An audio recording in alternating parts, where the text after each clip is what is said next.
खासकर युवाओं में जो आत्महत्या हो रही है उसमें ऑनलाइन गेमिंग सट्टेबाजी के चक्कर में ही जो है उनके पैसे डूबते हैं। अभी तो क्या होता है, जब किसी को ऑनलाइन गैम्बलिंग को आपने इलीगल करवा दिया तो माफिया ही, मतलब ये सारे गुंडे लोग वही पैसे कमाएंगे। आज विपक्ष के हंगामे के बीच लोकसभा में ऑनलाइन गेमिंग संवर्धन और विनियम विधेयक 2025 पेश किया गया, जिसे विपक्ष के हंगामे के बीच पास भी कर दिया गया। बीते मंगलवार को कैबिनेट ने कथित तौर पर इस विधेयक को मंजूरी दे दी थी। आइए जानते हैं सरकार की ओर से पेश बिल में क्या क्या खास रहा। एक आधिकारिक सूत्र के अनुसार सरकार की ओर से सदन में पेश किए गए बिल में पैसे के इस्तेमाल से खेली जाने वाली ऑनलाइन गेम्स पर पूर्ण प्रतिबंध की बात कही गई। इन गेम्स के कारण बच्चों और युवाओं को इसकी लत लग रही थी।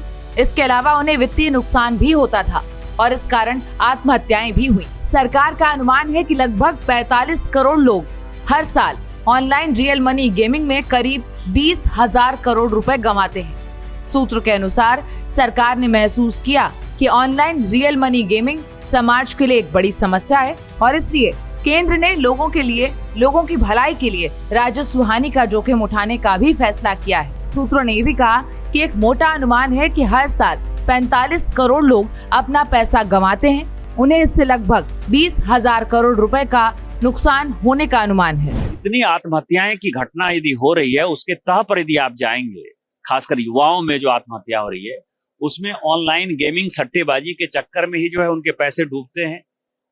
जो पिताजी की कमाई है, जीवन भर की कमाई है, उसको बैंक से निकालते हैं और इसका जो नतीजा है वो फाइनली घर परिवार सभी तबाह हो रहा है। और इतनी बड़ी ये लॉबी है, आप इसकी कल्पना नहीं कर सकते हैं। आप ये समझें कि हमारी इकोनॉमी अभी 4 ट्रिलियन की है। ऑनलाइन गेमिंग यदि इसको लेजिस्लाइज कर दिया जाता तो ये कम से कम $10 ट्रिलियन का जो है ये इकोनॉमी होता। तो कितने बड़े बड़े सुरमा महारथी इसमें लगे होंगे। माननीय प्रधानमंत्री जी जब कहते हैं कि ना खाएंगे ना खाने देंगे, उन्होंने ये बिल लाया है तो जितने लॉबिस्ट हैं वो अपने घर के चक्कर में ही रह जाएंगे, घर में ही रह जाएंगे। और युवाओं के लिए, महिलाओं के लिए, गरीबों के लिए जो है एक बहुत बड़ा बिल मोदी सरकार लेकर आई है, वो बधाई के पात्र है। देखिए, मैं समझता हूं कि ये इसके बारे में और सोचना चाहिए था। कि मैंने तो 2019 में ही एक आर्टिकल लिखे, मेरी राय पब्लिश किया, तो मैं मेरी राय को बदला नहीं है कि इस किस्म की चीजें होता ही है हमारे देश में, तो इसको लीगलाइज करके, रेगुलेट करके टैक्स कर दो, ताकि जो खर्चा जो लोग करते हैं उसमें से कुछ बेनिफिट साधारण लोगों को मिल जाए। कि सरकार अगर उसका टैक्सेशन का पैसा लेता है तो अच्छे सोशल सामाजिक कॉजेस के लिए खर्च कर सकते हैं। अभी तो क्या होता है, जब किसी को ऑनलाइन गैम्बलिंग को आपने इलीगल करवा दिया तो माफिया ही, मतलब ये सारे गुंडे लोग वही पैसे कमाएंगे।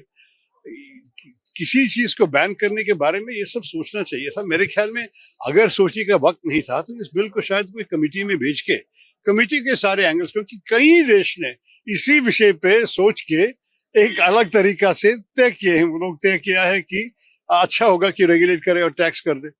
चलिए अब आपको बताते हैं ऑनलाइन गेमिंग पर विधेयक में दोषियों को सजा के क्या प्रावधान। इस मसौदे के अनुसार कानून का उल्लंघन करके ऑनलाइन मनी गेमिंग सेवाएं प्रदान करने वाले किसी भी व्यक्ति को 3 साल तक की कैद या 1 करोड़ रुपए का जुर्माना हो सकता है या दोनों हो सकते हैं। ऐसी सेवाओं का विज्ञापन करने वालों को 2 साल तक की जेल या 50 लाख तक का जुर्माना भी हो सकता है। रियल मनी गेम्स के लिए लेन देन की सुविधा प्रदान करने वाले बैंक और वित्तीय संस्थान भी 3 साल तक की जेल या 1 करोड़ के जुर्माने सहित दंड के उत्तरदायी होंगे। बार बार अपराध करने पर कड़ी सजा का प्रावधान है। इसमें 3 से 5 साल तक की जेल और अधिक जुर्माना भी शामिल है। हालांकि ये विधेयक ऑनलाइन मनी गेम्स खेलने वालों को अपराधी नहीं मानता, बल्कि उन्हें पीड़ित मानता है। आपकी इस पर क्या राय है, हमें कमेंट बॉक्स में जरूर बताएं। देखते रहिए भारत एक्सप्रेस।